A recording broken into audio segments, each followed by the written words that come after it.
조사를 학생들은 하게 되죠. 김홍희 소장님의 표고에 의하면 이제 딱 펜을 갖다가 자기 싸가지고 딱 하고 어떻게 조사를 해야 되는지 선생님의 지도 편달이 있고 그거에 맞춰서 이제 학생들이 조사를 했다고 합니다. 이런 이제 스케치를 토대로 해서 나중에 이제 우리가 노트펜으로 아주 신선하게 이런 도면을 갖다가 드리겠습니다. 자, 그 다음에 아까 제가 말씀드렸던 통과후 공사서라고 하는 이런 서류를 갖다가 직접 인쇄를 하셔가지고 이거를 하셔서 여기 인터뷰 같은 것들을 보기도 하셨고 아까 봤던 이런 독서 노트 같은 거에 이제 간단하게 이제 싱글 라인으로 이제 라인을 갖다가 적어서 표현을 하기도 하셨는데 여기 지금 보면은 잠자리 방향, 머리 방향이 어디로 되어 있는지를 갖다 표현한 거예요. 빨간색 플러스 펜으로. 자, 정말요? 큰일 났네. 그래서 이제 이런 사진들이 있습니다. 갑자기. 그래서 한 집에 이제 여러 가지 자료들이 이렇게 남아 있는 거를 볼 수가 있습니다. 자, 그 다음에 이제 주생활에 대한 조사를 하셨다는 게 다른 건축가들과 굉장히 다른 특이한 점인데 여러 가지 조사를 하셨지만 개인사 조사를 하시거나 민가자료 조사표 같은 것들을 만드셨어요. 그래서 아까 양의수 선생님이 가서 주자를 잡았다고 했는데 여기에 있는 가구라든가 그 다음에 민구라고 해서 가구, 그 다음에 농기구 이런 생활에 필요한 용품들을 갖다가 다 어디에 배치되어 있는지를 세세하게 다 조사를 하셨습니다.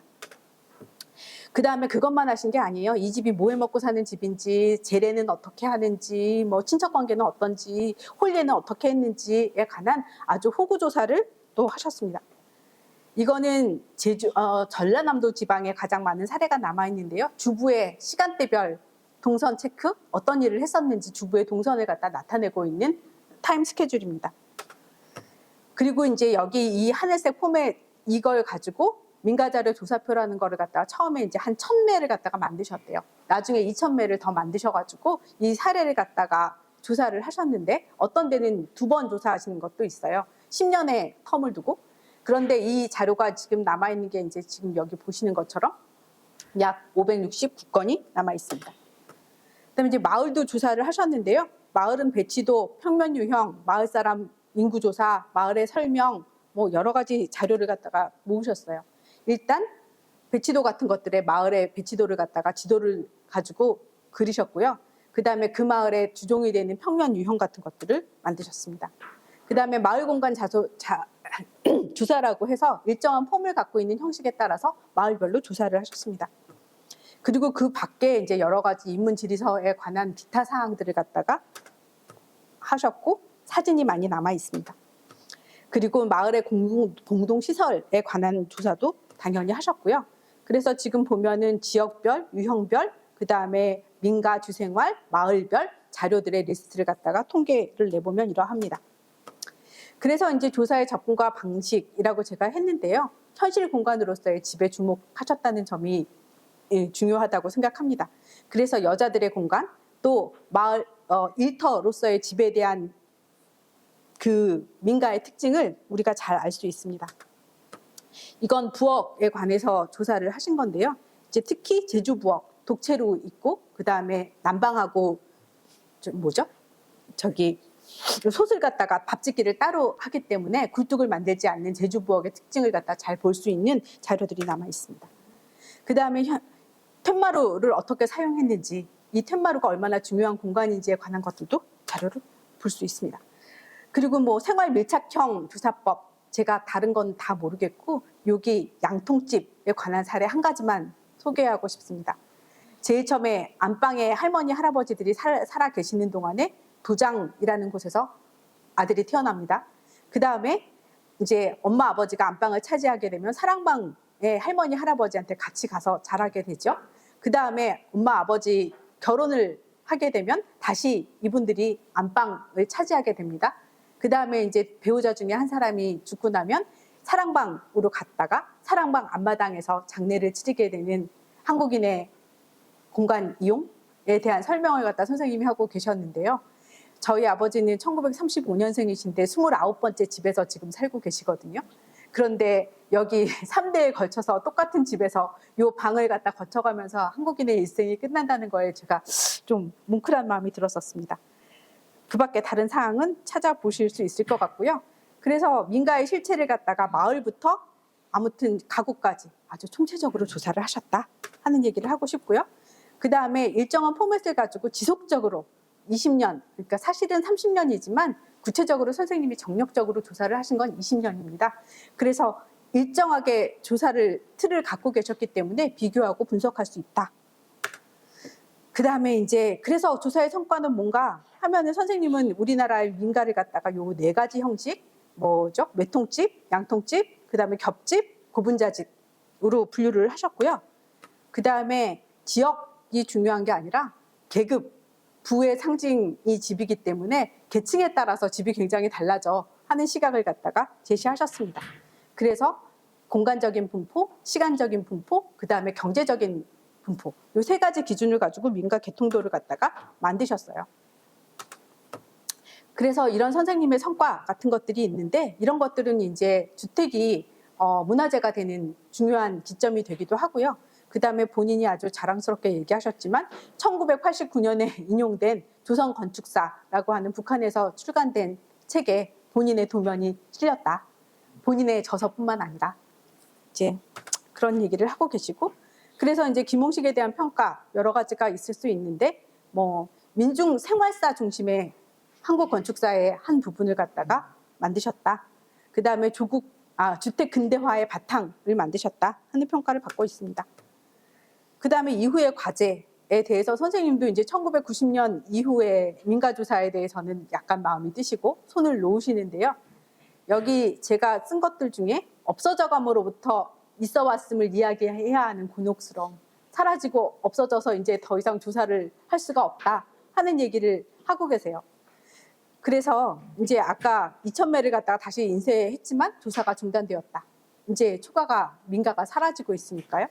그러면 이제 이런 조사를 가지고 우리는 어떤 것을 갖다가 할 수 있을까 하는 얘기를 하고 있어요. 이거는 1936년생인 이우복이라고 하는 미술 컬렉터가 자기 마음에 신금을 울렸던 자기네 집 토방에 있었던 머슴들의 사진, 그림을 갖다 그렸던 이중섭의 그림을 가장 자기가 애착을 갖고 있다 하고 얘기하고 있어요. 그래서 이제 이 사진을 갖다가 넣어봤고요. 그 다음에 이제 그러면 미래지향적이고 상생적인 세대 통합을 위해서 우리가 지금 김홍식 선생님의 자료 또는 이 연구정신을 갖다가 어떻게 계승해야 되는가에 대한 생각들을 많이 할 수 있을 것 같아요. 농촌사회가 해체됐고 뭐 1인 가구가 많이 늘어났고 여러 가지 상황들이 있는데요. 여러 가지 제가 이제 이번 주에 갔었던 여러 강의, 뭐 둔촌 주공 아파트의 생애, 여기에는 보면은 이 집에서 태어난 사람이 이 단지에 대해서 서술을 한 이런 연구서가 나오기도 하고, 그 다음에 40%를 차지하는 1인 가구의 주거를 위해서 여러 가지 아주 매의 눈으로 세심하게 거주자의 입장을 살펴서 연구하고 있는 이런 저서가 나오기도 해서요. 이제 여러분들이 우리 시대의 주거에 대해서 다시 연구를 계속해 나가실 거라고 믿으면서 발표를 마치겠습니다.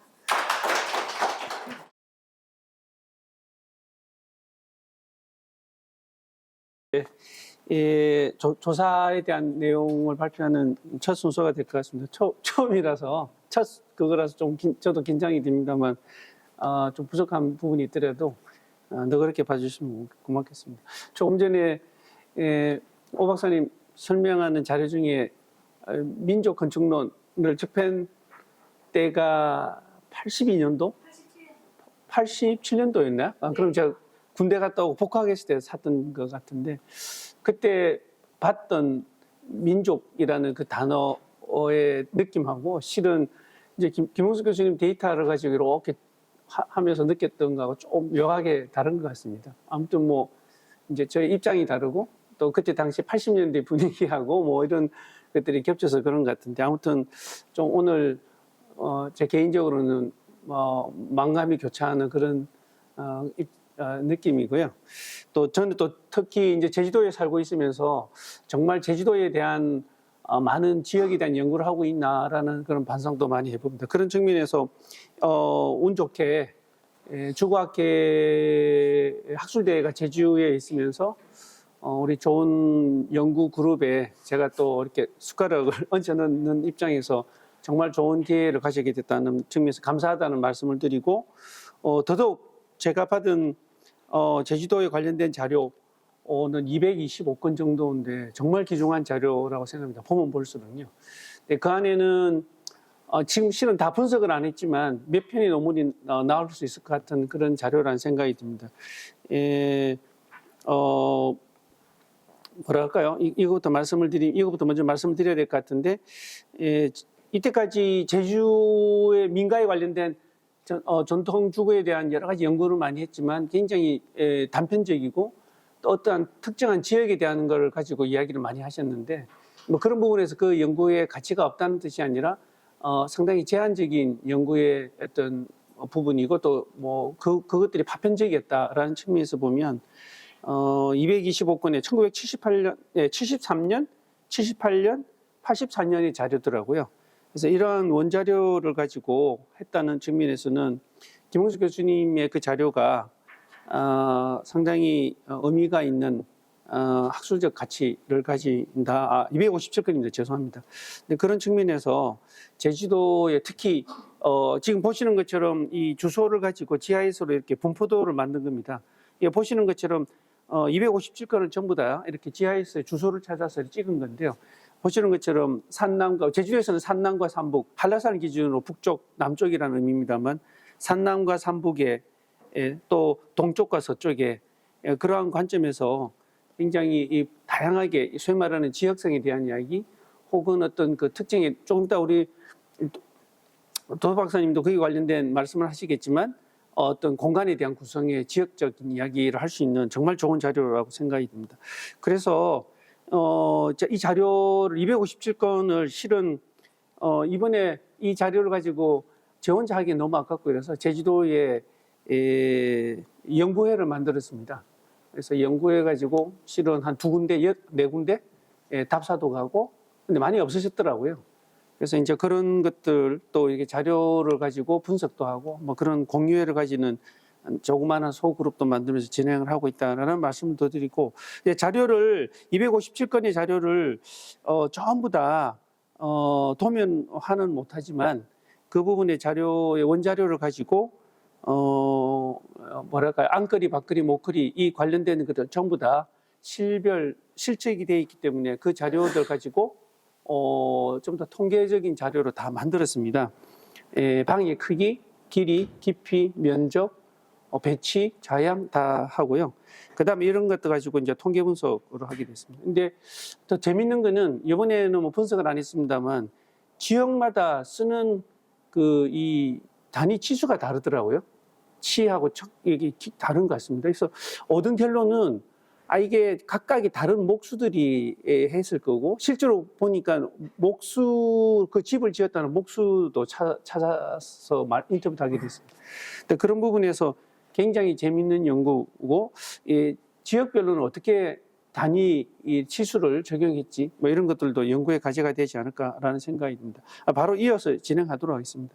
그래서 이번에 오늘 발표하는 첫 번째 연구의 결과물은 지금 보시는 것처럼 안 보이시겠구나. 이게 동쪽과 서쪽, 산남과 산북, 이게 동쪽과 서쪽, 남쪽과 북쪽, 제주시와 서귀포 이렇게 나누어서 지역적으로 분명히 뭔가 차이가 있을 것이다. 제주도에서 지역성을 하는데 이 지역성에 대한 이야기를 한번 들어보자라는 것으로 좀 시작을 했고요. 뭐 잘 아시는 것처럼 지금 보시면 점 찍은 게 보시면 아시겠지만 바로 또 해안가에 있는 주택들은 요 조천 위쪽에 있는 걸 빼고는 거의 다 내륙에서 약간 올라와 있는 지역인데 어떻게 보면 우리가 이야기하는 제주의 해안마을, 전통마을하고는 조금 다른 성격이기 때문에 그런 부분에 대한 것도 같이 한번 분석에 대한 결과를 공유했으면 싶습니다. 먼저 이제 자양과 오늘 분석하는 것은 자양과 가옥의 배치 그리고 정지 그리고 채방의 지역적 차이가 있을 것이다. 그게 왜 그럴까라는 부분에 대한 설명이고요. 먼저 자양에 대한 이야기입니다. 근데 자양에 대한 거는 이제 안거리, 밖거리, 제주에서는 안채에 해당되는 게 주고 또 안거리, 밭거리의 밭거리는 원래 지을 때 안채보다는 규모를 크게 하지 않는 원칙이 있기 때문에 규모가 작습니다. 그래서 가장 중심이 되는 건 안거리, 즉 부모가 사는 세대를 기준으로 본다 그러면 그것이 가장 자양의 기준이 되겠다 해서 이것을 전부 다 257건의 데이터들을 다 가지고 정리를 해보니 이런 어떤 지역적 특성이 있는 것 같습니다. 이게 일일이 다 설명하기는 그러는데요.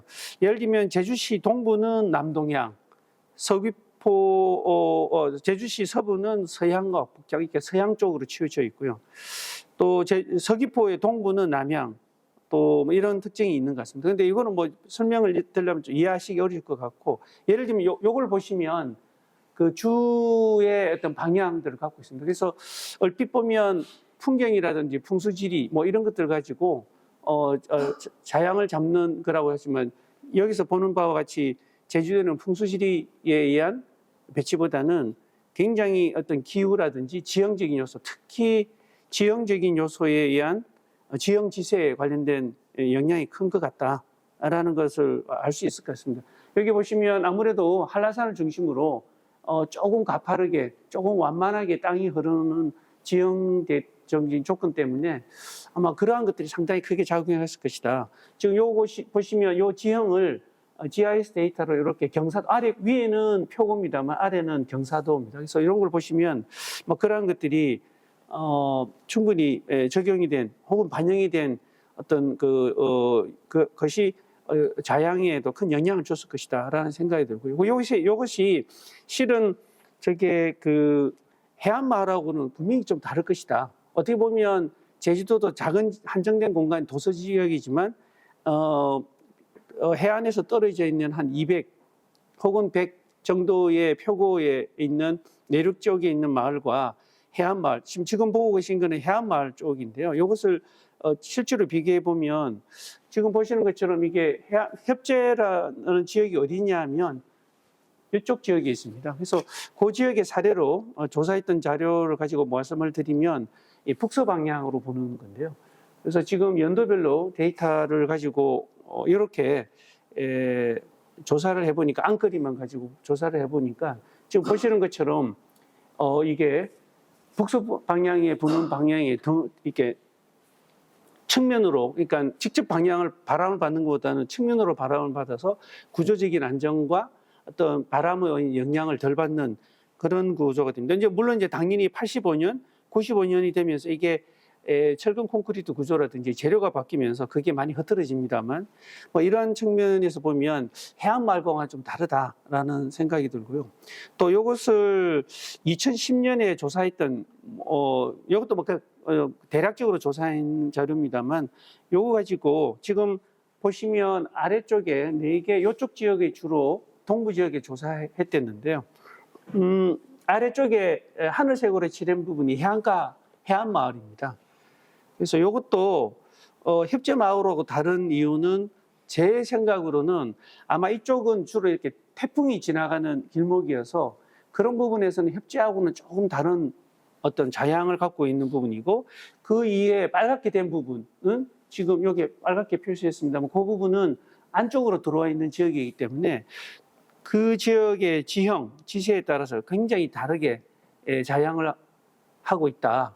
그래서 해안 마을과 또 내륙 쪽에 그게 다르고 또 동쪽과 서쪽이 다르고 전형적인 어떤 지역의 특성, 지역성을 보여주는 부분이다라는 생각이 듭니다. 그 다음에 가옥의 배치에 대한 부분인데요.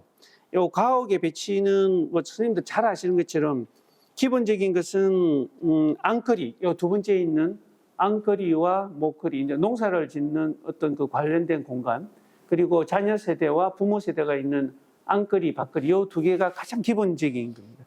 근데 요것들에 대한 자료들을 쭉 들여다 보니까 재밌는 게 있습니다. 이게 좀 제가 조금 퍼센트가 높은 것만 이렇게 표시를 했습니다만 실은 동쪽과 서쪽에 각각의 다른 차이를 나타내는데요. 그 중에 이게 특히 이 부분을 나중에 뭐 같이 설명을 드리겠습니다만 제주와 서귀포 또 동쪽과 서쪽의 안거리와 밭거리의 면적들을 계산을 해보니까요. 굉장히 재미있는 게 동쪽과 서쪽의 차이가 있고 또 서부 지역은 비슷한 안거리 밖거리에 비슷합니다. 왜 그럴까? 제가 보기에는 이게 땅, 지형, 토질에 관련된 부분이 상당한 영향을 줄 수 있다. 아까 말씀드린 자양과에 관련된 부분은 지형지세라 그런다 그러면 이 부분의 규모는 아무래도 집을 짓고 하는 부분에 경제적인 논리하고 연관이 되기 때문에 그런 부분에서 이제 실제로 그럴까라는 측면에서 한번 이와 유사한 연구는 딱 한 건이 있는 걸 알고 있습니다만 이게 국립농업과학원에서 자료를 제공하는 게 GIS가 있어서 이 데이터를 이제 제가 쓰고 있는 GIS 데이터로 바꿔서 설명을 좀 드릴까 싶습니다. 기본적으로 이게 땅에 따라서 농사를 짓는 게 밭농사, 곡물공사 이렇게에 따라서 토성의 성격이 따라 다르다고 합니다. 근데 아마 곡물주를 기준으로, 제 기준으로 이제 곡물을 하는 요 기준으로 들여다본다면 지금 보시면 토질은 크게 뭐 3가지 종류가 있다 그러는데요. 점토, 그 다음에 모래, 그 다음에 자갈, 이 3종류가 어떻게 섞이는가에 따라서 지금 보고 계시는 이게 토성, 즉 땅의 성질이 달라진다고 합니다. 근데 곡물인 경우에는 지금 보고 계시는 뭐랄까요? 예, 사양질, 모래가 들어가는 부분, 석양질, 이게 점토가 좀, 요 3종류가 농사가 잘 된다고 합니다. 그래서 보시면 요 동쪽과 서쪽에 크게 차이가 없습니다. 근데 농사가 잘 될 수 있는 땅을 가지고 있는데 문제는 농사가 잘 되는 부분은 토성, 토심, 경사라고 할 수 있는데 경사에 대한 거는 아까 말씀드린 대로 이 부분에 경사도에 대한 설명은 제가 드렸고 그 다음에 이제 중요한 부분 토성과 토심인데요. 이 토성은 뭐 비교적 유사한 조금 동쪽이 불리하긴 하지만 유사한 어떤 토성 이렇게 농사를 지을 수 있는 성질을 가지고 있는 땅이라고 할 수 있습니다. 문제는 이제 토심 이게 땅의 깊이라고 할 수 있는 부분인데 지금 보고 계시는 것처럼 제주시 동쪽에 해당되는 부분은 토심이 겨우 25cm밖에 안 됩니다. 이게 농사 짓기가 굉장히 어려운 거죠.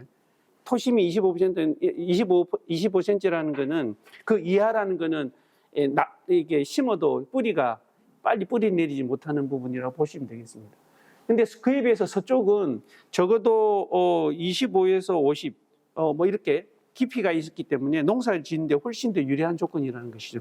근데 그러한 관점에서 본다 그러면 아까 말씀드린 대로 이제 요 안거리와 목거리 또 안거리와 밭거리의 관계에서 이러한 것들의 배치가 그런 영향을 줬다고 말할 수 있을 것 같고요. 특히 그 부분에서 이제 면적의 부분도 지금 보고 계시는 것처럼 서부는 다른 쪽의 면적이 훨씬 크고 그 다음에 서귀포 동부는 왜 그리 면적이 크냐?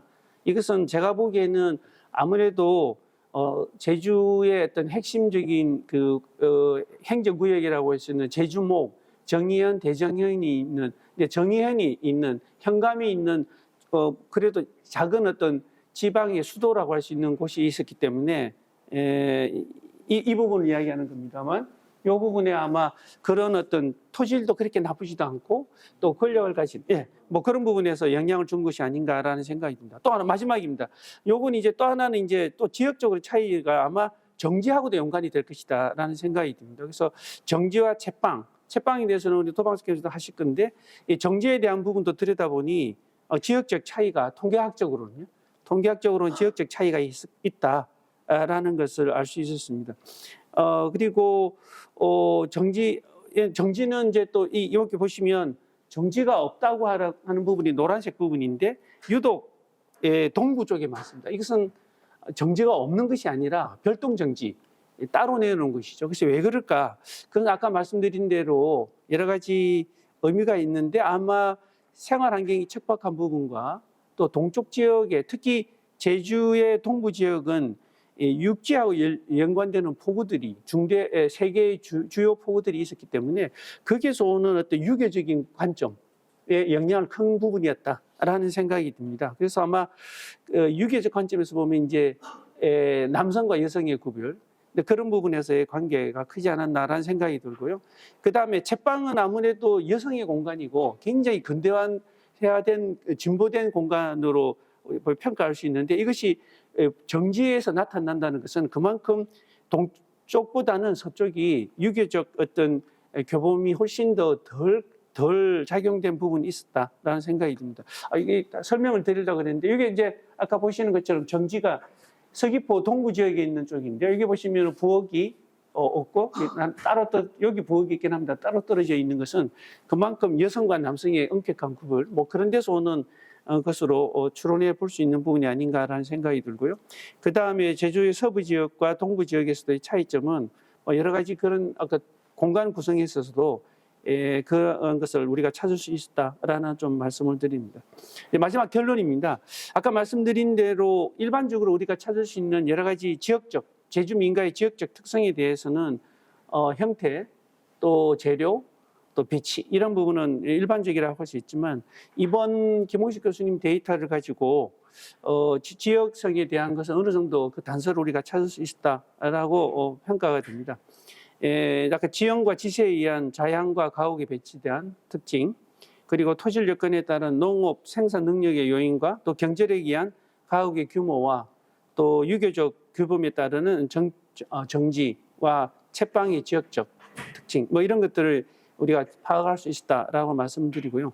이번에는 데이터를 더 추가해서 하지는 않았습니다만 조금 전에 오 박사님이 설명하셨던 안에 데이터에 중요한 것 중에 하나가 가족 구성도 있습니다. 그래서 가족 구성의 규모, 또 유교 유입이 어떻게 들어와 있는가, 뭐 이러한 것들을 같이 비교 분석을 하면 그 지역의 어떤 차이점을 더 명확하게 분석할 수 있지 않을까, 추후의 연구 과제로 남아 있는 부분이라고 생각이 들고요.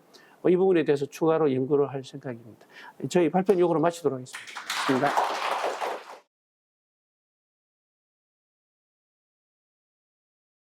이걸 할 수 있을까라고 하는 항상 그런 두려움과 동경이 동시에 있었는데 이번에 이 자료를 받고 많은 사례를 이제 한 번에 봤다 보니 연구를 하지 않을 수 없었습니다. 그 중에서 이제 채빵에 주목했던 이유는 그 제주도 부엌이 가지는 독특한 성격 때문입니다. 우선 채빵은 일반적인 정의는 제주 전통가옥의 정지, 그러니까 부엌과 상방 사이에 마련된 공간, 그래서 제주 민가의 특징으로 잘 알려져 있습니다. 그래서 뭐 다루는 책이나 사전마다 용어가 약간씩 다르긴 한데요. 채빵이라고 하는 말을 가장 많이 쓰고 있습니다. 채빵에 대한 선행 연구의 설명은 뭐 여러 가지 조금씩 다르게 설명을 하고 있습니다만 대략 정리를 해보면 상방과 정지 사이에 위치하는 공간이고 주로 식사 공간으로 쓰인다라고 얘기가 되어 있습니다. 식당이다라고 하고 있는 선행 연구도 있고 혹은 여기서 이제 배선의 장소로 쓰이기도 하고 취사 준비가 부엌의 살래 같은 부엌 도구를 두는 공간으로도 사용된다라는 설명도 보이는데 여성의 식사 공간이다라고 하는 설명도 주로 볼 수가 있습니다. 이 장봉의 연구에 따르면 장봉 선생님의 연구도 그렇지만 주로 4칸 이상의 집에서 발견되는 것으로서 그러니까 분화의 거의 마지막 단계에 있는 공간 분화가 많이 된 민가의 유형이라고 할 수 있습니다. 여기 그림에서 노랗게 표시된 D라고 되어 있는 부분이 채빵 영역입니다. 그래서 책마다 약간씩 설명이 다르긴 합니다만 이 공간이 반드시 마루로 되어 있다라고 하는 책도 있고 흙바닥 또는 마룻바닥이다라고 설명하고 있는 책도 있습니다. 흥미롭게도 이 채빵은 어디서 왔는가에 대한 설명을 모든 선행 연구에서 다 보지는 못하지만 조금씩 언급된 부분을 보면 대략 2가지의 갈래인데요. 하나는 양방가옥의 다방이나 찬방에서 왔을 것이다라고 하는 추정이 있는데 김홍식 교수님은 한국의 민가에서 사실 1권과 2권에서 좀 다른 말을 하고 계세요. 1권에서는 다방에서 온 것 같다라고 하셨는데 또 2권에서는 이건 좀 다르게 보아야 되지 않을까라고 또 얘기를 하셔서 아마 쓰던 중간에 생각이 바뀌셨나라는 그런 추측을 해보기도 했습니다. 제가 채빵에 주목한 이유는 그것의 근대적인 성격 때문이었는데요. 이 우리나라 전통가옥에서 식사 공간이나 아니면 배선을 위한 공간이 발달한다고 하는 것은 20세기 이후의 일로 알려져 있습니다. 그러니까 주택 계량론에서 등장했다라고 알려져 있는데 전통주택에서 찬방이라고 하는 공간이 있었지만 그것은 하인의 공간이고 가족이 일상적인 식사 장소로 이용되지는 않았습니다. 그럼에도 불구하고 이런 채빵과 같은 서민 가옥에서 볼 수 있는 식사 외성 공간이 발달했다라고 하는 것은 한국 부엌의 역사에서 굉장히 눈여겨볼 사례라고 생각을 했고, 또 김홍식 교수님도 한국의 민가에서 채빵에 대한 보다 전문적인 연구가 요망된다라고 해서 이것에 조금 더 심화된 연구의 필요성을 말씀하신 적이 있고, 또 이 채빵이 가지는 근대적 성격을 한 신문 기사를 통해서 발표하신 적이 있습니다. 그래서 이 연구는 간단하게 말씀드리면 채빵이란 무엇인가라고 하는 것을 이 김홍식 교수님의 조사 자료를 통해서 좀 면밀하게 들여다보고 싶었고요. 그래서 이게 250개가 넘는 자료를 가지고 있기 때문에 그것을 가지고 지역적인 분포나 또 어떤 유형으로 존재하고 있는지, 어떤 생김새로 존재하고 있는지 그런 거 한번 보고 싶었습니다. 그래서 살림집의 연구에 있어서 생활 관점을 추가한다라고 하는 점에 저는 의의를 갖고 있고, 또 기존에 발표된 많은 민가 연구가 있지만 그중에서 이 김홍식 교수님의 자료가 가장 많은 사례를 가지고 있기 때문에 연구에 도전해 볼 만한 가치가 있다라고 생각을 했습니다. 이거는 이제 생활조사표, 아까 오정 박사님 보여주셨던 이제 민가조사표의 사례이고요. 그래서 분석 대상은 그 제주도 마을과 민가를 조사한 민가 사례 257개 중에서 평면을 확인할 수 있는 자료를 제가 다시 검토를 해보니까 233개더라고요. 그래서 이것을 이제 제주 북쪽과 남쪽, 동쪽과 서쪽으로 나누어 가지고 분석 대상을 추렸을 때 이 표에서 오른쪽 표에 빨간색 글씨가 되게 됩니다. 그래서 이 분석의 순서는 배치도와 평면도를 기본적으로 분석을 하고, 그 중에서 채빵의 거기에 따라서 채빵의 제주도 내에서의 지역적 분포와 유형을 파악을 하고, 그다음에 한국의 민가에서는 어떻게 보고 있는지를 조금 비교 분석을 해보고, 실제로 이 채빵 공간이 어떻게 사용되었는지를 보기 위해서 민가조사표와 대조를 해보고 마지막 단계로 제 나름의 해석을 하는 단계로 연구를 했습니다. 그래서 이거는 이제 분석을 했던 엑셀이고요. 그래서 안거리, 밖거리, 정지거리, 부속체로 이렇게 나눠가지고 어떤 공간이 있는지를 저는 이제 GIS 같은 걸 못해서 이제 일일이 이렇게 엑셀로 제가 했습니다. 그래서 분석 소교를 말씀을 드리면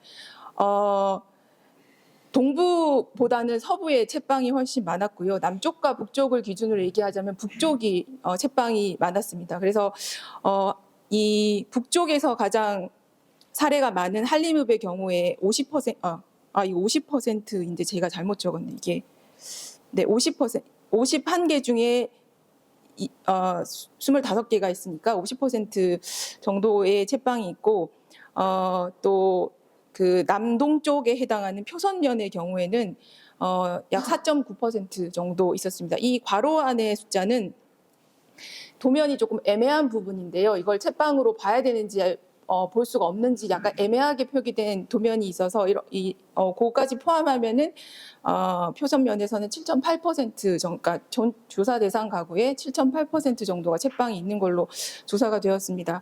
그래서 정리를 하면 전체 제주도 233개의 사례 중에서 채빵이 있는 경우는 약 4분의 1 정도에 해당을 하고요. 그다음에 동부보다는 서부가, 남부보다는 북부에 채빵이 더 많은 것을 알 수가 있었습니다. 그래서 여기 지금 요걸 이제 간략하게 제주도를 이렇게 4등분해서 보았을 때, 요거는 여기에 나온 숫자는 이제 이쪽 전체 사례 중에서 몇 %, 그러니까 이 23.3%가 제주 전체 사례에서의 비율이 아니라 이 북동쪽, 그렇죠, 북동쪽, 남동쪽에서 각각 얼마의 퍼센트를 차지하느냐입니다. 그래서 제주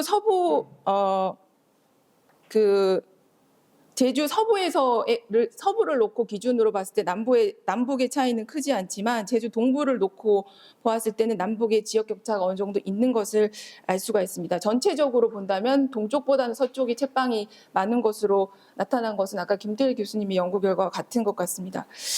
한국의 민가에서는 이 제주도를 조사하신 사례 중에서 25개의 도면만, 그러니까 어느 정도의 유형이 갖춰진 집을 다루시고 있는데요. 25개를 이제 외커리 3칸집, 외커리 4칸집, 3칸 2커리집, 4칸 2커리집, 3커리집으로 이렇게 나눠서 하시고 설명하고 계시는데, 여기에서 그 한국의 민가의 그 선별된 도면을 보았을 때는 채빵이 전체 25개에서 9개 사례가 있는 것으로 돼서 비율은 제가 조사한 25%보다는 조금 많은 것으로 나타났지만 크게 그 숫자 자체는 크게 의미가 없는 것 같고 주로 4칸집 이상에서 보여진다라고 하는 점은 선행연구에서나 아니면 230개를 다시 분석한 결과나 그것은 변함이 없었습니다.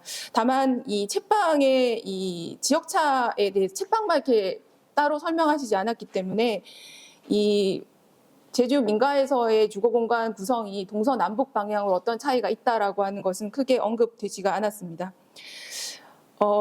그 233개의 사례 중에서 이 채빵의 유형은 조금씩 다르게 존재했습니다. 그래서 나름대로 유형을 분류해 본 결과 이런 툇마루형을 하나 볼 수가 있었고요. 그 다음에 마루 바닥으로 된 마루방형, 그 다음에 흙바닥 혹은 시멘트 바닥으로 된 흙바닥형, 그 다음에 이것은 채빵으로 공간화되진 않았지만 이게 지금 확대한 사진인데요. 이쪽이 식사 공간이라고 해서 이렇게 표시가 된 것을 볼 수가 있습니다. 이것은 일종의 이제 채빵이 분화되기 이전의 단계를 보여주는 것이라고 하는데요. 한국의 민가에서도 실제로 제주에서는 정지나 봉당의 한쪽에 이렇게 집자리를 깔고 식사 때 밥상을 놓고 밥을 먹었다라고 하는 것을 설명을 볼 수가 있었습니다. 그래서 제가 내린 소결은 부엌 한편에 집자리를 깔고 식사하던 방식에서 이것이 공간이 분화하면서 그쪽을 흙바닥으로 높이게 되고 나중에 이제 형판이 나아지면 마룻바닥으로 변경된 공간이 아닌가라고 생각을 했습니다. 다시 말해서 채빵은 면적의 여유가 있거나 경제적인 여유가 있을 때 발생하는 공간으로 볼 수가 있고 주거 공간의 분화에서 가장 마지막 단계라고 생각을 했습니다. 그다음에 이제 이게 상방에서 분화했느냐 부엌에서 분화했느냐로 봤을 때는 부엌에서 분화한 것으로 보아야 되지 않은가라는 생각을 했습니다. 왜냐하면 상방 쪽에는 항상 문이 있고 부엌 쪽에는 문이 없이 개방된 경우가 많았기 때문에 이것은 상방의 분화라기보다는 마루의 부엌의 분화가 아닌가 이렇게 생각을 했습니다. 다만 기능에 있어서는 이게 이제 식당으로 정의되는 것이 맞는가라고 하는 부분을 조금 더 살펴보고 싶었는데요. 거기에 대해서 이제 이 채빵 분포가 지역 차가 나는 것에 대한 다른 자료를 조금 더 찾아보았습니다. 그 채빵의 지역차를 언급한 연구는 이봉 교수님 연구밖에 없는데 거기에서는 조금 좀 특이한 추정을 하고 있는데요. 이 동부의 정지거리 그러니까 동부에 채빵이 적은 이유는 정지거리가 별동형으로 발달되어 있기 때문에 서부처럼 채빵이 있지 않고 그냥 정지거리에서 식사를 한다. 네, 라고 하는데 동부의 정지거리 별동형이 많은 이유가 오히려 유교적 영향이 덜했기 때문이다라고 하는 그런 추정을 하고 계셨습니다. 이봉 교수님의 경우에는 그 이유가 그 서부의 경우가 그 조선시대 때 유배해 온 사람들이 많아서 동부보다는 서부의 유교적 영향이 더 강했기 때문에 오히려 채빵을 만들어서 여성의 식사 공간과 남성의 식사 공간을 구분했고 동부 같은 경우에는 살림이 더 척박하고 그 겨울에 솜을 구하기 어렵고 더 춥게 지냈기 때문에 정지거리 안에서 남녀가 같이 식사했다. 그래서 유교적인 영향에 대해서 조금 특이하게 해석을 하고 있는 것을 볼 수가 있었습니다. 그래서 그거에 대한 근거로서 이제 이기봉 교수님은 그 당시에 그 70여 개의 제주 민가를 조사해서 면담을 했을 때 실제로 동부 지역에서는 정지거리 안에서 남녀가 같이 밥을 먹고 서부에서는 채빵을 두어가지고 남녀가 별도로 식사했다라고 한 인터뷰 자료를 근거로 제시하기도 하셨는데요. 이 부분에 대한 좀 근거를 찾고 싶어서 논문을 찾아보다가 이제 이 사진 하나로 이제 설명이 될 것 같아서 사진 대표로 가져왔는데 이거는 제주박물관에 이제 전시되어 있는 조선시대 유배해 온 사람들의 목록과 그런 통계표인데 여기에 보시면 이 제주목 부근에 유배인이 가장 많이 왔고 그 다음에 이쪽 서귀포 서쪽, 그 다음에 이 제주 동남쪽으로 재유배인이 적게 왔던 것을 알 수가 있습니다. 그 다음에 이 당시 제주 지역의 학교와 문과급제자의 분포를 조사한 이 표를 보아도 이 제주목을 기준으로 서쪽에 훨씬 더 향교나 그런 학교가 많았던 것은 유교적 영향이 서쪽이 더 강했다라고 하는 추정이 어느 정도 맞는 것으로 보여집니다. 그래서 그렇다면 이제 김홍식 교수님의 자료에는 민가조사표가 있기 때문에 식사를 정말로 채빵에서 했는지 아니면 남녀가 어떻게 했는지를 볼 수 있어서 그 부분을 조금 더 비교를 해봤습니다. 그래서 찾아봤더니 모든 그 채빵이 있는 경우에 채빵에 있는 사례에서 민가조사표가 있는 경우가 일치하진 않아서 채빵이 있으면서 민가조사표도 있는 자료는 32개밖에 없었습니다. 그래서 그것을 기준으로 보았을 때 이 가족의 일상적인 식사 장소는 상방이 오히려 많았고요. 그다음에 작은 구들 채빵이었습니다. 숫자가 크게 차이는 나지 않습니다만 결론적으로 보자면 이 채빵이라는 것이 가족의 일상적인 식당으로 기능했다라기보다는 부엌에 부속된 공간으로서 여성의 식사 공간이나 아니면 부엌 부속 공간으로 발달했다라고 하는 해석이 맞을 것 같습니다.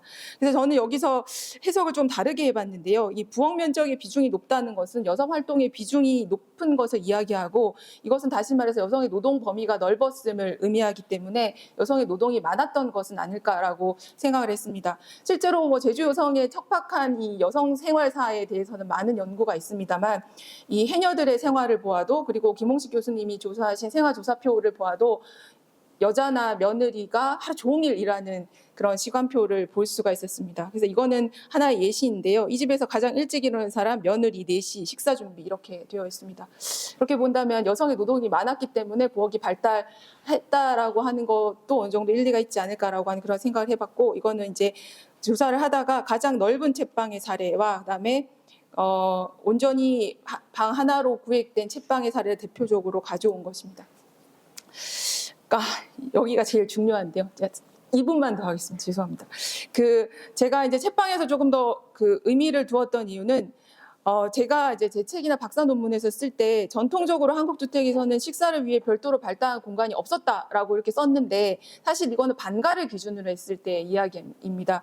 서민 주택에서는 우리가 잘 아시는 정주간도 그렇고 봉당마루도 그렇고 가족의 식사 공간으로 사용되던 공간이 있었는데 이것이 이제 상위층 그러니까 와가로 갈수록 이 식사 공간과 부엌을 직접 연결하는 현상은 줄어드는데요. 이거는 편리성보다는 위계를 중시하는 현상이었기 때문인 것으로 보여집니다. 그래서 이 식당 공간이 발달하는 것이 전통 사회에서는 기후적인 요인이었다면 근대로 갈수록 그 식사 공간이 발달하는 것이 편리성을 위한 그런 근대적 변화라고 볼 수가 있는데요. 그런 면에서 본다면 이 제주 지역에서의 채빵을 보편화는 타 지역보다 그런 근대적 경향이 비교적 빨리 일어났던 것으로 해석할 수 있을 거라고 생각을 했습니다. 그래서 결론인데요. 이것은 앞서 말씀드렸던 분석 통계에 대한 얘기고 결론적으로는 채빵은 제주 민가의 특징으로 볼 수가 있지만 지역적인 차이가 난다라는 것을 본 연구를 통해서 알 수가 있었고 다만 그것의 발생 원인에 대해서는 좀 제주 문화나 생활사에 대한 조금 더 면밀한 연구가 뒷받침되어야겠다라는 생각을 했습니다. 그다음에 육지부 주택에서의 찬방은 하인의 공간이었던 반면에 제주의 채빵은 가족 구성원의 공간이었다는 점에 차이를 둘 수가 있고 제가 채빵을 이제 이거를 연구하면서 조금 더 이게 연구가 많이 부족하다라고 생각했던 부분은 비록 이게 이제 기존의 민가 연구보다 많은 사례를 다루고 있지만 도면이 완전히 정확하다라고 볼 수 없는 부분도 있고 그다음에 민가 조사표가 100% 도면과 일치하지 않는 사례도 있기 때문에 이것은 아까 말씀드린 바와 같이 제주 문화사에 대한 연구와 조금 더 병행해서 분석해봐야겠다는 생각을 하였습니다. 다만 제가 이 연구를 하면서 조금 다른 관점을 제시하고 싶었던 이유는 많은 민가의 선행 연구가 있지만 그 중에서 물론 부엌만을 다룬 연구는 잘 없습니다만 김광환 교수님의 부엌 연구 말고는 건축에서는 거의 없는데요. 그나마 이제 민가에서 언급하는 부엌에 대한 연구가 주로 불의 사용을 집중하는 반면 이제는 그 부엌을 바라보려고 할 때 실제로 이 공간이 어떻게 사용되었는지 여성의 입장에서 해석해 보려고 하는 시도도 필요하지 않을까라고 하는 그런 생각을 해봤고 이게 조금 더 연구가 좀 가치를 가지려면 타 문화권의 그러니까 제주도와 비슷한 온난 기후나 도서 지역의 민가와 비교했을 때 조금 더 유사성이나 차별성을 가질 수 있지 않을까라고 생각해 보았습니다. 감사합니다.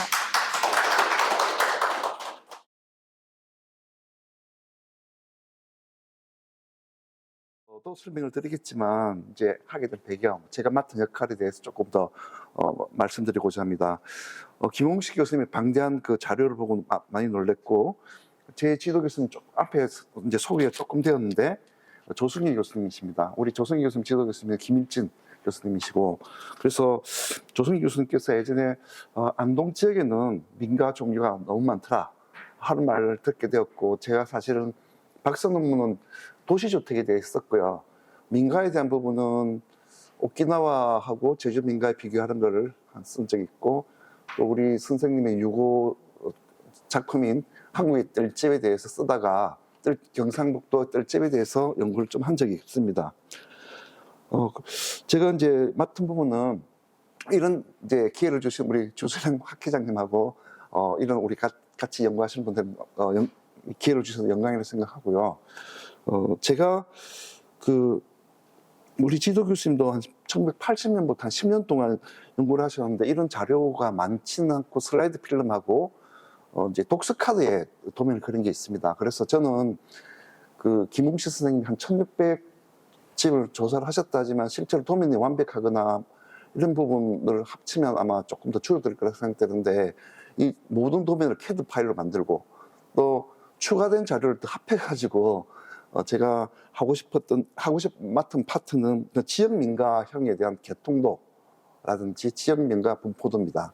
그래서 거기에 지금까지 막연하게 한국의 민가 지도 분포도가 주남철 교수님 때 있었지만 좀 객관적인 근거가 없었기 때문에 그거를 좀 객관화하는데 1단계 추진을 하고요. 그 다음에 내년 이후는 이제 뭐 인문학적 이론이라든지 주거사적 가치를 더 부과시키고자 합니다. 그래서 내년에도 논문을 2월달까지 한 2편, 하반기에 한 2편 정도 더 준비를 하고 있습니다. 오늘 사실 여기 우리 주성 교수님이 이 자료는 주거학회만 발표를 했는데 사실 좀 사정이 있어갖고 다른 학회도 가서 충남 지역에 뜰집, 한 사람은 또 충북 지역에 뜰집, 뜰집은 미음자집, 또 한 사람은 전남구에 가서 이제 70년대 조사한 거하고 지금 어떻게 바뀌었나 세 편을 오늘 동시에 발표를 하고 있습니다. 제가 도면을 그리다 보니까 이제 바깥채가 있는 게 있고 안채가 있는 게 있고 사랑채가 있고 다 그리다가 또 좀 불완전한 부분도 있고 실명이 빠진 부분도 있고 해서 어느 정도까지 제가 그려야 될지 좀 고민하고 있는 중이고요. 제가 오늘 발표하는 거는 이제 객관적인 근거를 찾기 위해서 이제 하는 민가 분포에 대한 이야기고, 특히 이제 제가 관심이 많은 것은 경상북도 북부하고 강원 남부에 민가 유형이 좀 많아서 그것부터 먼저 궁금해서 시작을 하게 됐습니다. 물론 여기는 김홍식 교수님 자료가 조금 포함되어 있고요. 나중에 더 추가를 할 예정인데 이제 논문 게재지가 이게 10월 달에 지금 아마 주학회에 실릴 예정이고요. 실렸겠네요. 근데 이제 도면이 많으니까 12페이지에 다 못 쓰는 거예요. 그래서 이제 거기에 대해서 어떻게 그거는 전봉희 교수님께서 좀 논문을 이번에 또 12월 달에 한 내실 같은데 그런 방법들을 보고 연구를 좀 하도록 하겠습니다. 연구 내용은 선행 연구하고 연구 범위, 민가 유형과 공간 구성 특성 등이 되겠습니다. 여기에 대해서는 제가 특별한 연구 방법이라든지 연구 내용에 대해서 특별한 내용은 없는데 그래서 제가 선행 연구 연장선에서 한반도의 민가형의 지역적 분포와 칸의 분화, 연결관계를 분석해서 민가 구성 특성을 구체적으로 밝혀보고자 하는 내용입니다. 연구 대상은 강원도 남부하고 경상북도 북부입니다. 연구 내용은 이제 지역 주택 분포도를 그리고 그 지역 생활권 안에서 시적인 차이를 도출하는 거고, 그걸 시계열적으로 나타내는 겁니다. 제가 이 논문을 했는데 지금 사회위원께서 특별한 게 없다는 지적을 받았지만 어떻게 통과가 되었을 것 같습니다.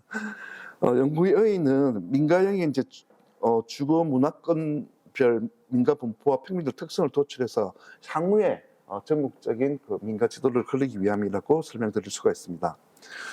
선행 연구는 이제 이 지역에 대한 선행 연구입니다. 물론 전봉희 교수님부터 해서 평생 연구를 하셨지만 여기 경상북도 북부하고 강원도에 대한 부분은 주로 삼척대학교 교수님들이나 지금 강원대학교죠. 그런 분들 또 외에 그 민속학 쪽에 연구가 나온 줄 알고 있습니다. 그리고 삼척 지역 연구라든지 둘구리집, 그다음에 영덕군에 대한 이야기, 뭐 김일진 교수님의 연구 내용 등이 있습니다.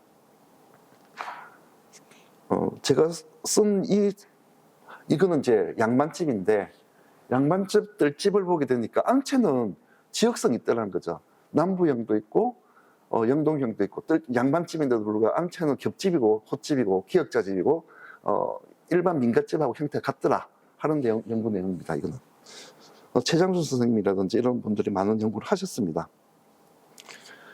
조사 대상은 이제 새마을운동 이후에 1970년부터 농촌 새마을운동이 일어나는데, 그때 많은 이제 그 초가집들이 이제 슬레이트 집을 바뀌고 벽은 또 시멘트 블록으로 바뀌면서 큰 변화가 있었습니다.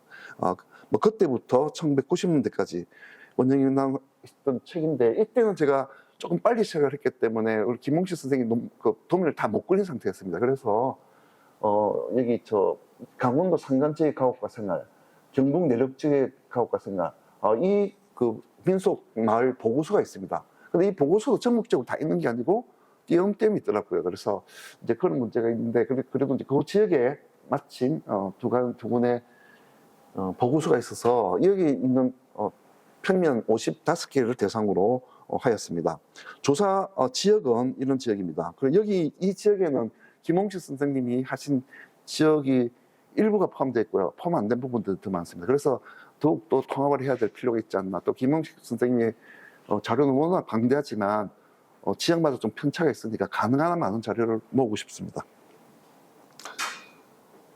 그래서 거기 나와 있는 사진들입니다. 일부는 벌써 슬레이트를 박힌 집이 있습니다. 그래서 이제 민가를 연구하는 거 우리 전문에서 상칸집인가 그런 부터 했는데, 우리 움집부터 시작됐으면 한 칸집부터 해서 이제 부엌이 붙어갖고 오막살이 3칸집, 오막살이 2칸집, 3칸집, 그다음 4칸이 되면서 지역성이 드러난다고 들었습니다. 그 지역성이 나타나면서 하는 거고, 이제 초가 상간집은 전국에 다 있는 그런 주택의 원형입니다. 한민족에. 그래서 글자가 좀 작은데, 그래서 헛집이나 이제 반겹집이 포함되면 전체가 일자형 기역자집 이렇게 바뀌게 됩니다. 그래서 가장 중요하게 개통도는 일단 오막살이 집을 기준으로 해서 헛집 계열과 겹집 계열로, 우리 정말 선생님 제가 민감한 말하고 헛집 겹집이 아니고 양통집 뭐 이런 걸 써갖고 하는데, 그것도 우리 연구팀이라도 통일을 해야 될 필요가 있는데 그건 차후에 알겠습니다. 그래서 겹집 헛집 이렇게 하고, 우리 지도 교수님 예전에 말씀으로는 산간 지역하고 저 소백산맥하고 강화도 쪽까지는 겹집이다. 저 북쪽 오른쪽하고, 그 다음에 일본하고 영향이 있지 않을까 이런 말씀하셨고, 나머지는 다 중국은 전부 다 헛집 계통이니까 다 헛집입니다. 그래서 제가 한 일은 이제 있는 그 방법에 따라서 여기에 계통들을 만드는 내용밖에 없습니다. 예. 좀 계통들을 만드는데, 이제 이거는 헛집 계열의 도면만 모았고요. 그 다음 페이지는 겹집 계열입니다. 그래서 제일 원형이 여기 이 동네에 나온 제일 간단한 집입니다. 그래서 여기는 화전민들이 많아가지고 자기 집을 옮겨 다니면서 이제 집을 지었기 때문에 오히려 강원도에는 집들을 옛날에 많이 없었고요. 강원남도에는 조선시대에 그 사람이 안 살았기 때문에, 있더라도 아주 간단한 집이 있었다는 얘기죠. 그래서 여기서 헛집 계열로 가면 방이 있고 부엌입니다. 두 칸인데 요 가운데 방이 부엌이 있는 경우, 그 다음에 계속 이제 조그만 도장방이라든지 사랑방이 붙는 경우입니다. 그래서 이렇게 이제 증가되는 5칸까지 증가되면서 계열이 있었고, 그 다음에 이제 부엌이 있고 이제 전형적인 오막살이 계통의 주택입니다. 오막살이 계통인데 약간 반칸으로 분화되는 부분도 있고요. 오막살이에서 여기가 이제 사랑방이 붙는 방법, 분화되는 방법, 이런 내용들이 있습니다. 정봉희 교수님 나중에 설명하실 것 같지만 이제 마루가 생기는 경우도 있고요. 여기 마루가 없이 앞으로 외양간이 붙는 경우가 있습니다.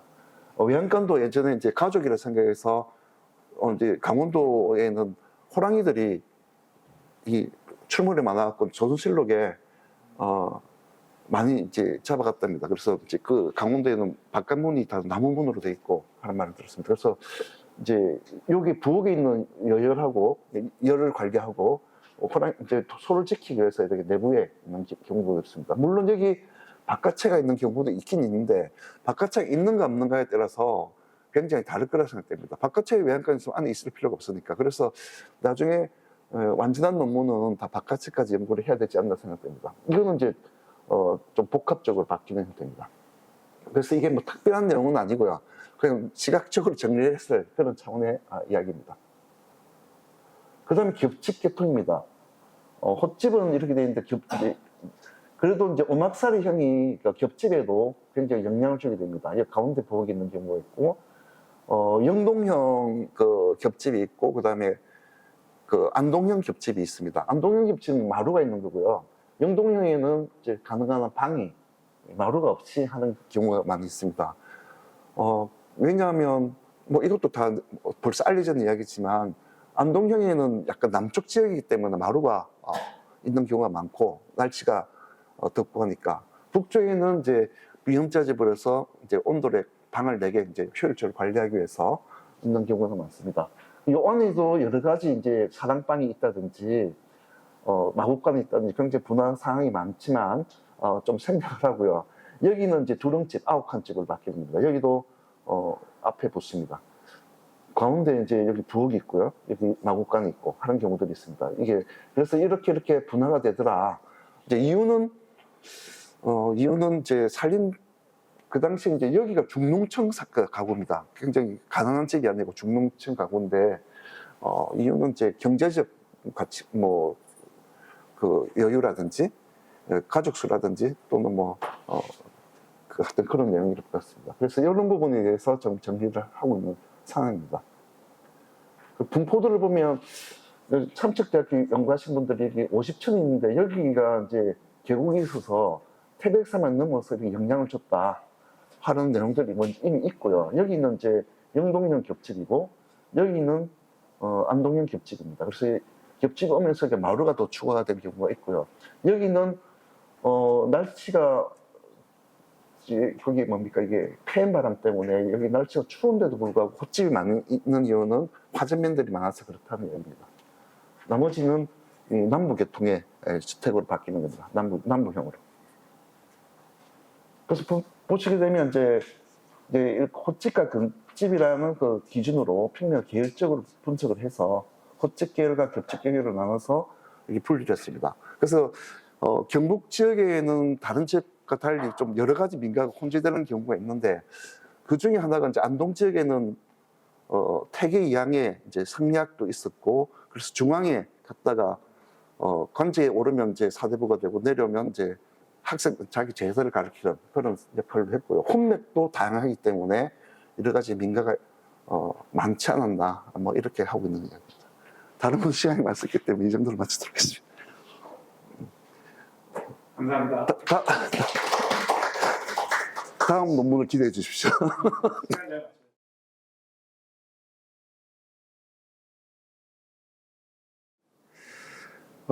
저는 그 앞선 연구에서 한국 전통주택의 기본 구성 요소로 온돌, 마루, 부엌 세 가지가 이제 제일 기본이다라고 얘기를 했고 또 다른 연구에서 그런데 이것이 조합되는 과정에서 4칸 규모 이상에서 비로소 마루가 사용된다, 등장한다 이렇게 얘기를 했습니다.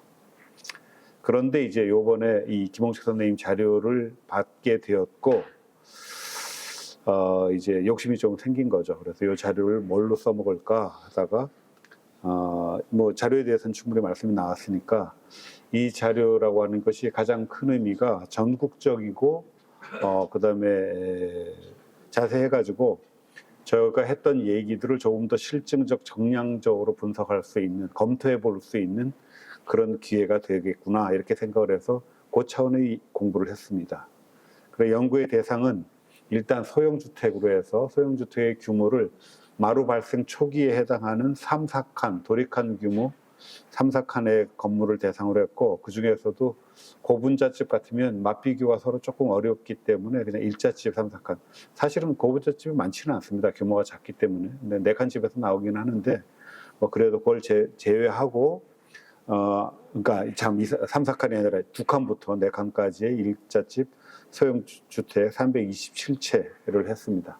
그리고 분석의 단위는 아까 유지호 선생님도 말씀하셨지만 한 주택에 여러 개의 건물이 있을 수가 있는데 그때 제일 기본되는 채, 그래서 그게 뭐 본채, 몸채이거나 또는 안채라고 뭐 부를 수 있을 텐데 그걸 대상으로 했고 또 증축된 것이 확실한 부분들은 빼고 했습니다. 그래서 이 표시가 조사표에 보면 이 증축된 표시들이 있기 때문에 그런 것들은 또 빼고 했습니다.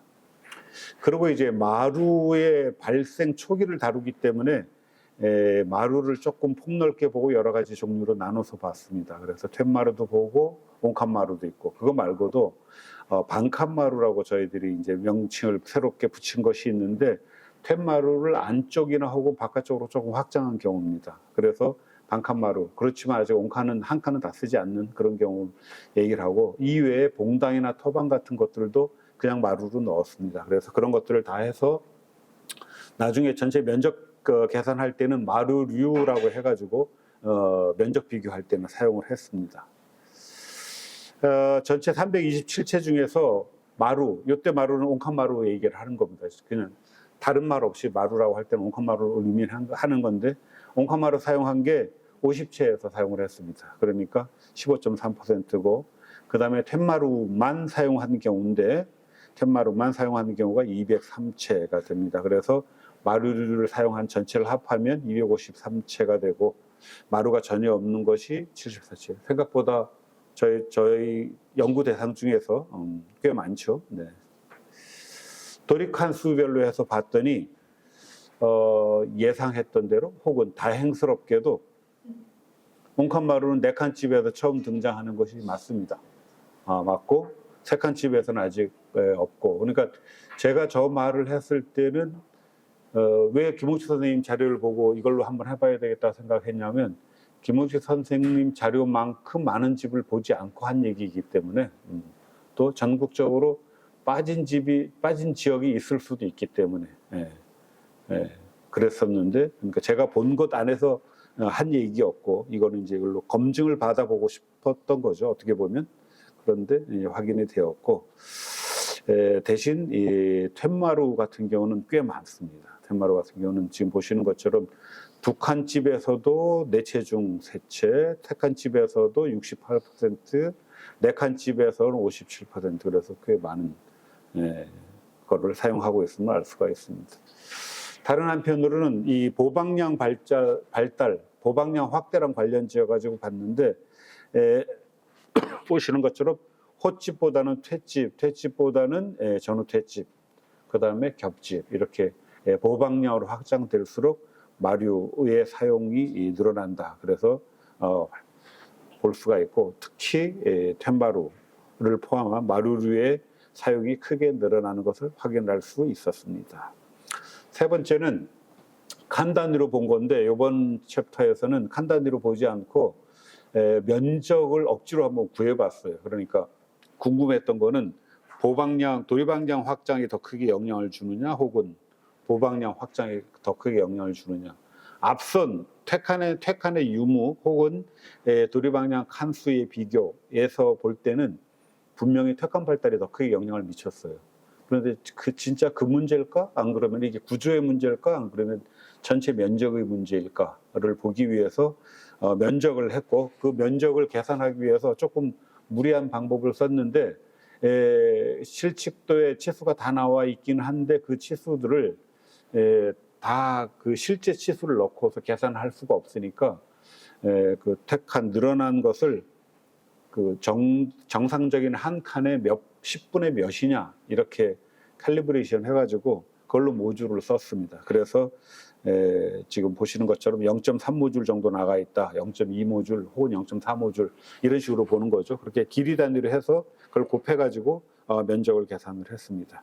그렇게 면적을 계산을 했더니 저희들이 약간 예측했던 거랑 마찬가지로 지금 보시는 것처럼 도립칸수의 이 오른쪽으로 가면 도립칸수가 늘어나는데 도립칸수가 늘어남에도 복칸으로 늘어나는 것이 경우에 따라서는 전체 면적에 더 크게 영향을 미친다. 그래서 이 면적이 역전되는 곳들이 여러 군데서 나왔습니다. 그래서 예를 들면 4칸 호집보다는 3칸 겹집이나 전후택집이 절대 면적이 모듈상으로 계산한 거긴 하지만 절대 면적이 더 크고, 그것이 그러면 마루의 면적에 영향을 주느냐? 그렇습니다.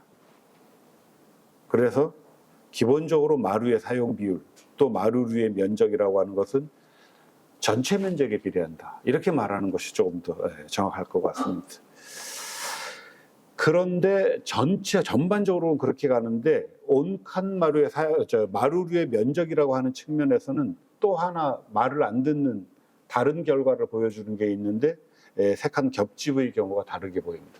3칸 겹집의 경우가 지금 보시는 것처럼 저 오른쪽에서 보시는 것처럼 방류의 구성비는 오히려 큰 데 비해서 작아집니다. 무슨 말이에요? 역전이 됩니다.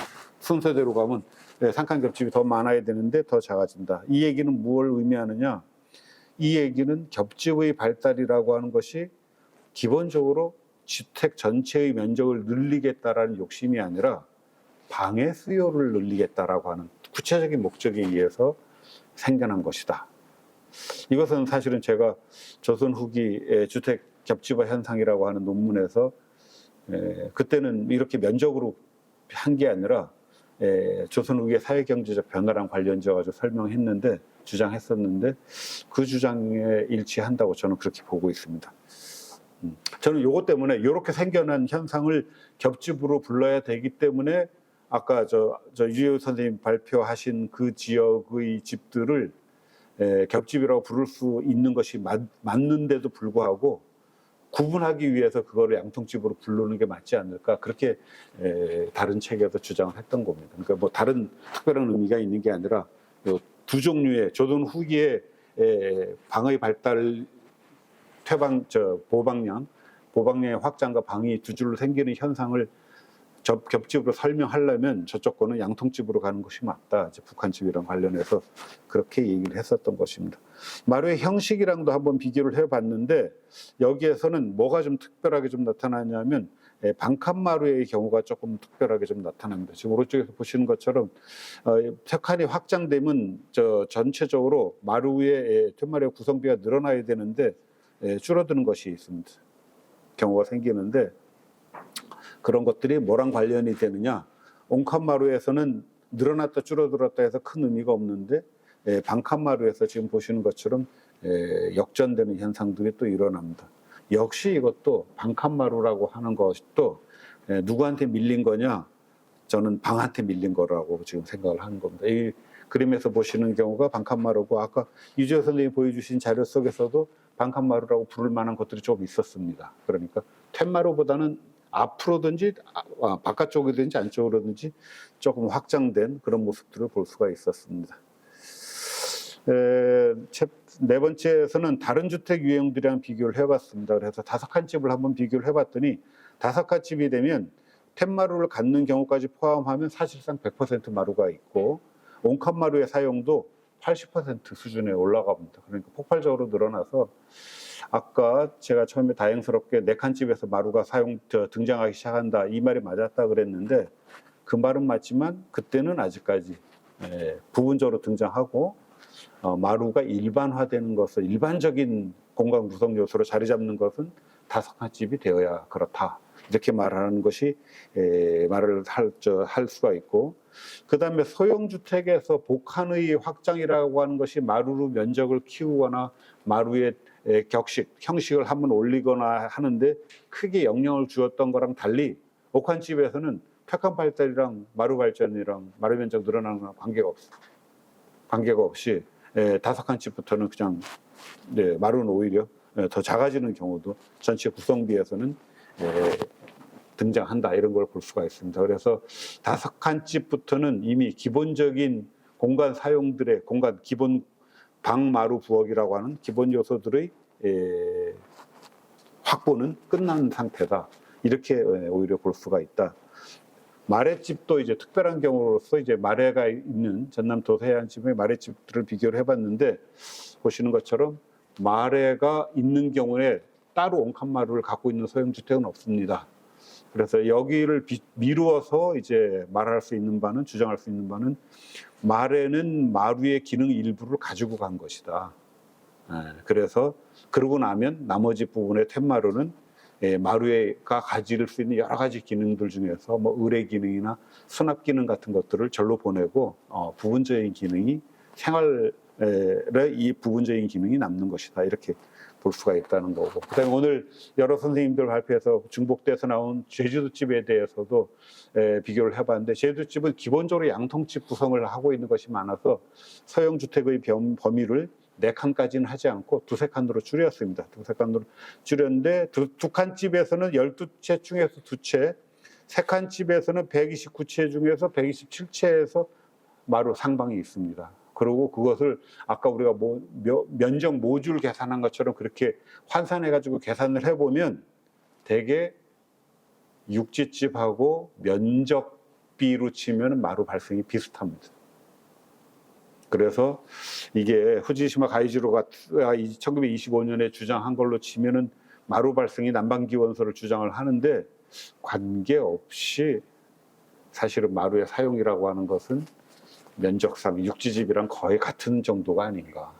물론 채방 같은 경우는 지금 좀 따로 별도의 얘기인데, 그거는 4칸 집 이상에서 등장한다고 하니까 제 분석 대상에는 포함되지 않습니다. 근데 공영주택들에서는 어찌했느냐, 흥미롭게도, 네, 1분이면 끝납니다. 네, 영단주택에서는 지금 보시는 것처럼 엔가와랑 속복도로 해결을 했고, 그런데 1945년 해방되자마자 시작되는 첫 번째 현상에서부터 방칸마루 혹은 마루라고 하는 것이 다시 사용되기 시작하고, 1950년대나 원조주택이나 60년대 국민주택 같은 데에 있어서도 마찬가지로 최소한 방칸마루나 온칸마루가 다시 또 등장하고, 게다가 중심적인 위치를 차지하게 된다라고 해서 정말로 마루라고 하는 것이 면면하게 이어져 내려왔다라는 사실을 확인할 수가 있고, 결론 부분은 그 지금까지 제가 말씀드린 것들을 쭉 정리해 놓은 것입니다. 1번은 4칸 집에서 처음 등장하나 5칸 집이 되어야 비로소 일반화된다는 거고, 소형주택에서는 이때 2-4칸의 소형주택에서는 도립칸수 증가보다도 오히려 모방량 규모 확장에 더 크게 영향을 받는다라고 하는 거고, 전체 면적과 마루의 면적은 비례하며 다만 3칸 겹집의 경우 역전된다라고 하는 것을 볼 수가 있고, 이것은 겹집의 발달이 방의 확보를 위한 것이었다라는 것을 반증하는 것이고, 마루의 형식 변화가 마루의 면적 증가와 관련이 있는데, 이 가운데서 관심을 가질 만한 것이 발생 중간 형태인 방칸마루라고 하는 것을 조금 살펴볼 필요가 있다라고 하는 거고, 그 다음에 도서지방, 마랫집하고 제주도집, 그 다음에 근현대 공용주택과의 비교, 뭐 이렇습니다. 그래서 마루라고 하는 것이 시대와 지역과 규모에 관계없이 한국 주택에서 언제나 지키려고 노력했던 필수 구성 요소로서 이 소형주택에서 특히 뭐 김홍식 교수님의 방대한 자료 속에서 참 재미나고 의미 있게 살펴볼 수 있었다, 이렇게 말씀드리면서 마치겠습니다. 고맙습니다.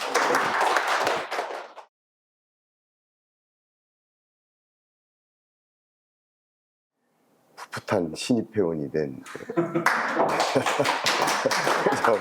정승철입니다.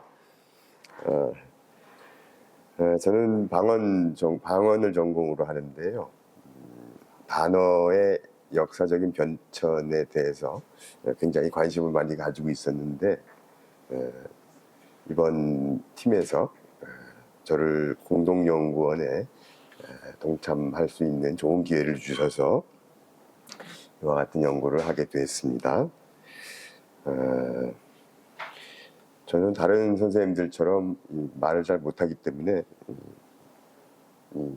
미리 준비한 PPT를 읽으면서 발표를 하고자 합니다.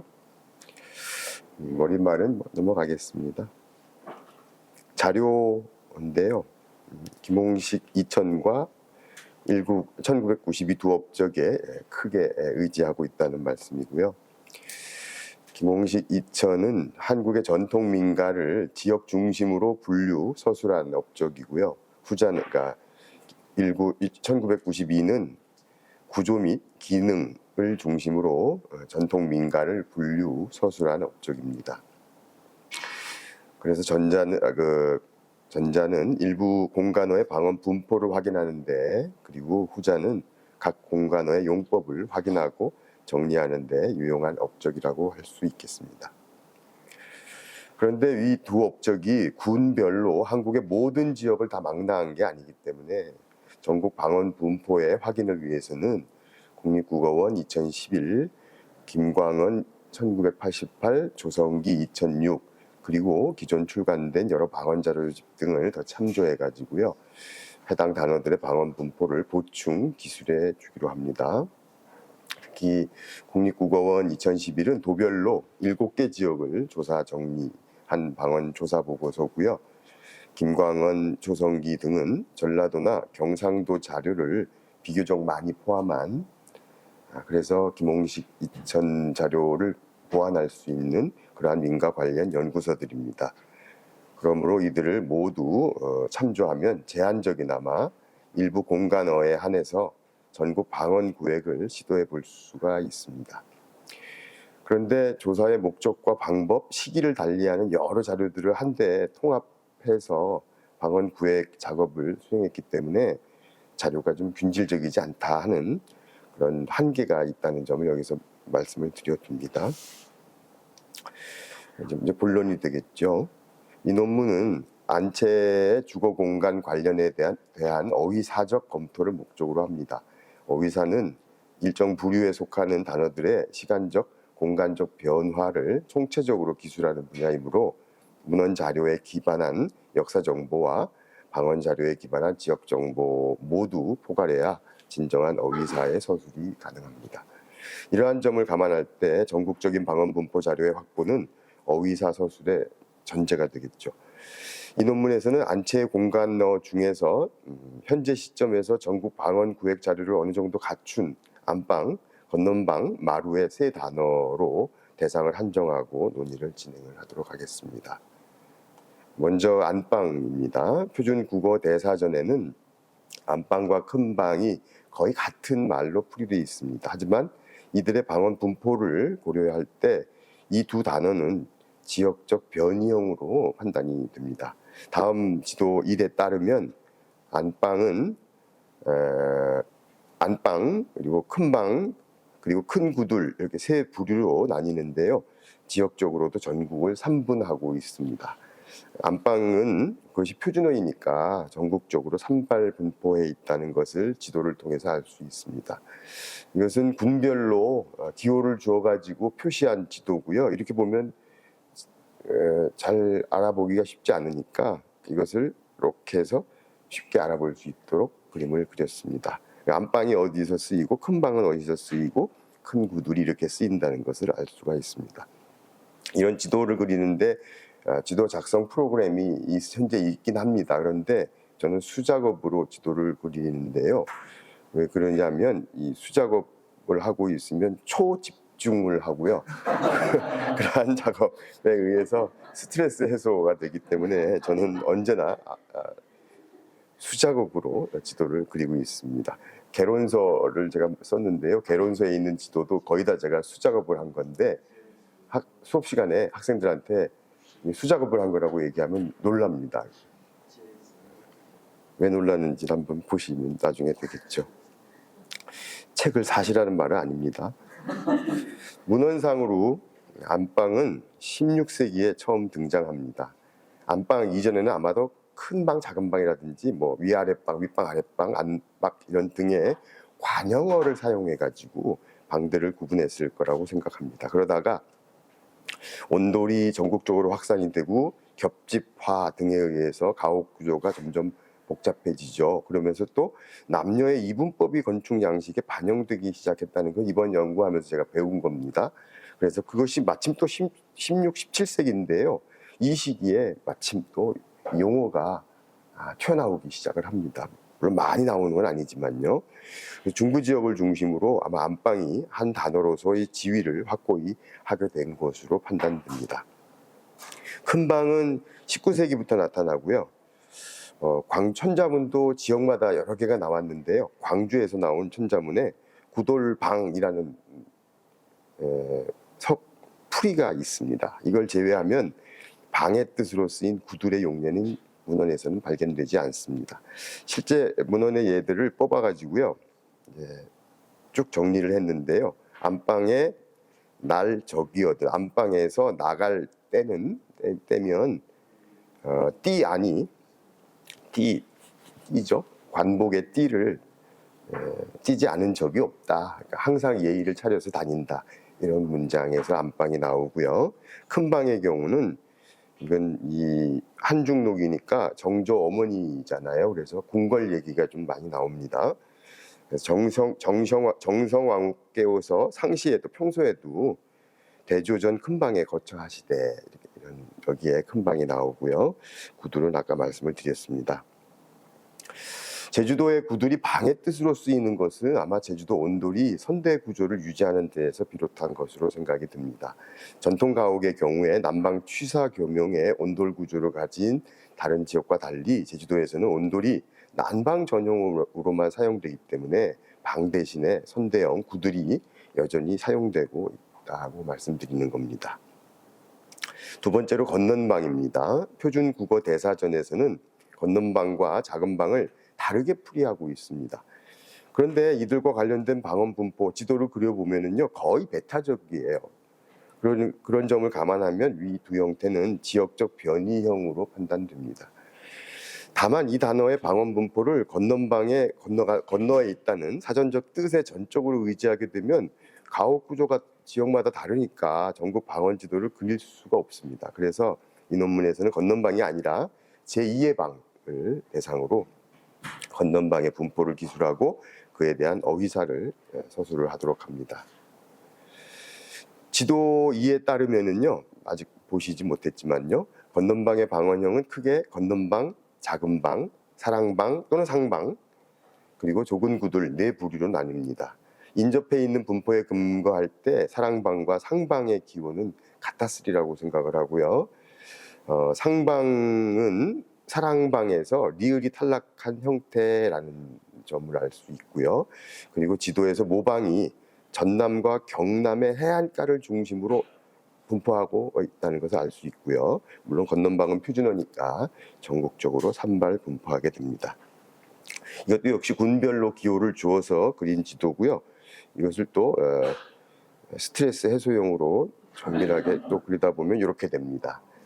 그래서 건넌방하고 사랑방, 상방이 붙어 있죠. 그러니까 아마 이건 같은 어원이 같았을 거라고 생각을 하는데요. 기존 자료 이 건넌방은 언어 조사 자료에서는 전혀 등장하지 않습니다. 왜냐하면 건넌방 가지고 전국적인 조사를 할 수가 없기 때문에. 그런데 건축 계통의 책을 보다 보니까 이게 나타났는데 미조사 지역이라고 해서 경기도 북동부하고 강원도 영서 지역이 분명히 있을 텐데요. 아직까지 조사 자료를 찾지 못하고 있어서 빈칸으로 두었습니다. 문헌상으로 보면 17세기 중반에 나온 한글 필사본의 건넌방 사랑이 발견됩니다. 이와 같은 건넌방의 등장은 아마 안방이 16세기에 정립이 되고요. 그리고 공간어 체계가 전체적으로 변화가 일어나니까 그 변화의 하나로 건넌방이 등장했으리라고 생각을 합니다. 마루가 보편화하고 사랑방의 역할이 확립되는 등 가옥 구조의 근본적인 변화가 일어나서 어휘상으로도 건넌방의 정립과 확산 그리고 작은 방과 사랑방의 분화 등 일련의 체계적인 변화를 겪게 된 것으로 보입니다.